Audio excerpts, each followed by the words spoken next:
Did you start your business for freedom, or has your business quietly taken that freedom away?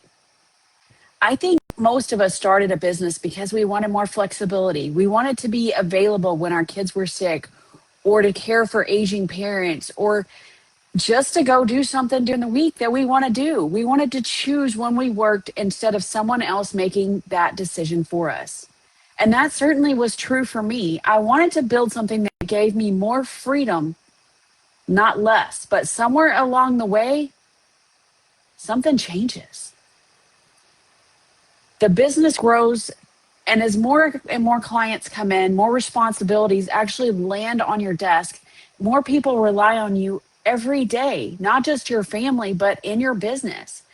More decisions require your approval. And before you realize it, the very business that you created the business for, to create freedom, has quietly become the reason you don't actually have it.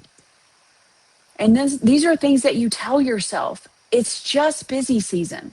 Once I hire someone, once I get through this project, once I get through this time period, once I get through this launch, or whatever it is you're telling yourself. But the truth is, many business owners, that season never ends. It just keeps cycling over and over. And I learned this lesson in a very, very personal way. A few years ago, I had surgery and ended up on bed rest for 6 weeks.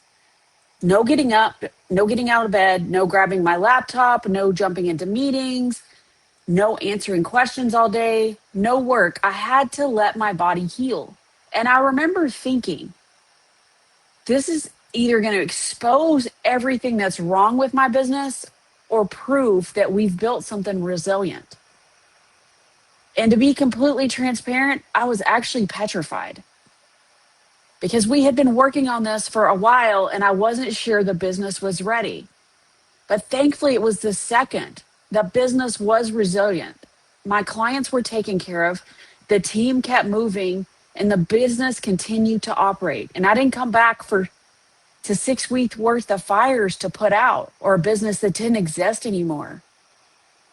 I kind of just stepped right back in. But this didn't happen because I got lucky. It happened because we intentionally built the business that way. We had built systems, we created clarity, and developed people who could make decisions without depending on me every step of the way. But maybe your situation isn't surgery. Maybe it's just a child that got sick and you need to be home with them. Maybe it's an aging parent that actually needs you more than ever now. Or maybe it's your own health. Or I hear this one a lot: a key employee leaves unexpectedly and it leaves a big hole in your business. Or it could be maybe life just simply throwing you curveballs that you never saw coming. And life has a way of interrupting our plans, because a lot of times it's not just about vacation. It's about when life happens, because the question isn't if it will happen. The question is, will your business keep moving when it does? Because that's what real freedom looks like. Not just taking a vacation, knowing your business can continue to serve customers, support your team, and move forward even when you can't be there. That's the true definition of freedom.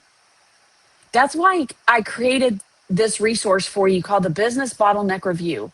And this is not because I think business owners are doing something wrong, because that's actually not true. It's actually the opposite.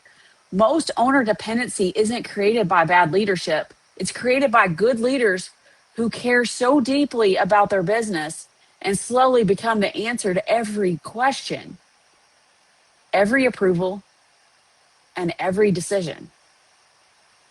And the Business Bottleneck Review helps you identify where these patterns may be happening in your business that you can't even see before.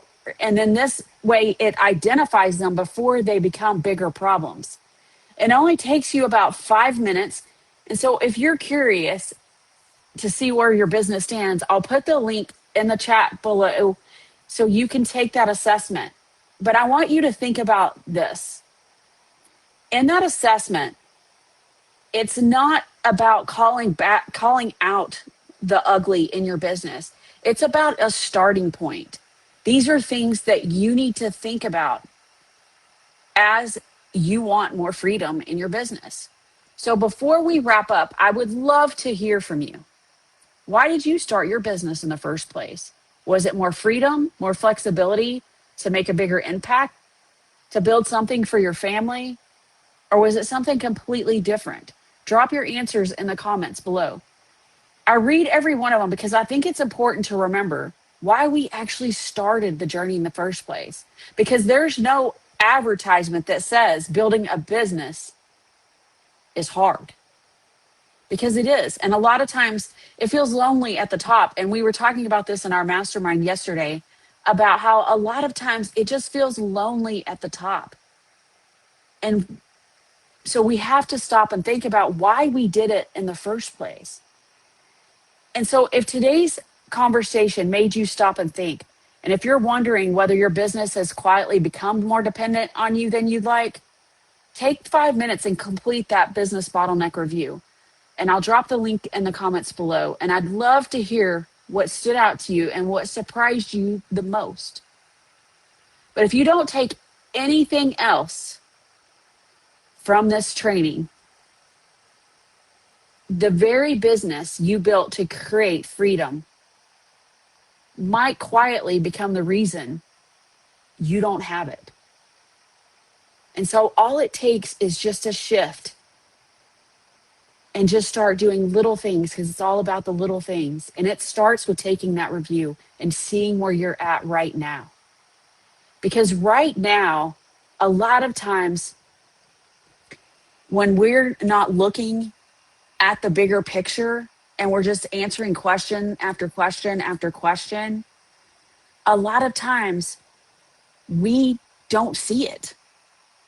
And I like to say that we're kind of deep in the weeds on this when we don't see it. So take that assessment and see where you land with it. And I would love to hear where you land.